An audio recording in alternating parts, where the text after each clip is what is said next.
Pasika man. Ese ko maze kurya umukiro wo mu rugo. Bana handi hano umuntu ajya kuvumba.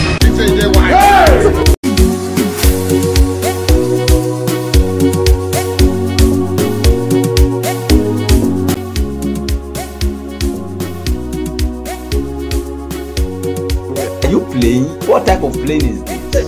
Are you playing? Man, nagushatse uva mu gitondo. Wanshakira iki? Maze kuvumba kungo 18. Oya. Ujya kuvumba kungo mu gitondo. Nari nakubuze. Njewe navumbye mu rugo honyine uko twari umuceri gusa. Dore ka nta kintu kibarwamo da. Ntacyo.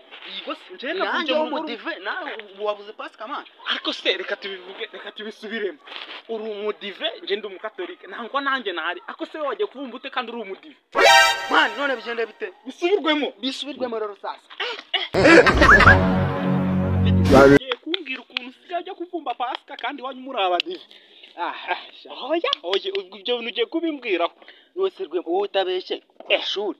Kujya kuvumba kwa bani materi no mu bikona ndose no kuzayi. Hariya ni kwishuri, harani kwishuri sahaga mu mujyi. Mu mujyi twebwe rero turya kagabuye bro. Nawe wigira umuntu wa danje. Nanjye nimba ngeze aha ngaho mu mujyi hanze y'ubuzima nkajya kuvumba nkajya gushakana nivumbira. Umunsi wa ahubwo niba koko uri umuvumbyi ukuri nyereka ikarita yo kuvumba.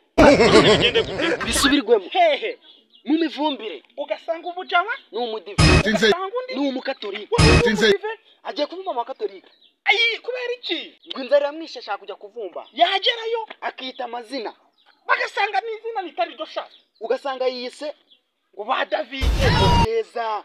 Ngo Kerere. Ariko se tutabeshye Keza mutagatifu Keza abaho. Naho bararindagiye. None bigende gute? Bisubirwemo. Bagomba gukoresha amakarita y'abavumbyi cyangwa mu koperative.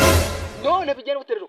Nyuma yo gukora amakarita akazaba yemerewe kuvumba buri kirori cyose yananimba n'ikiriya akakijyamo.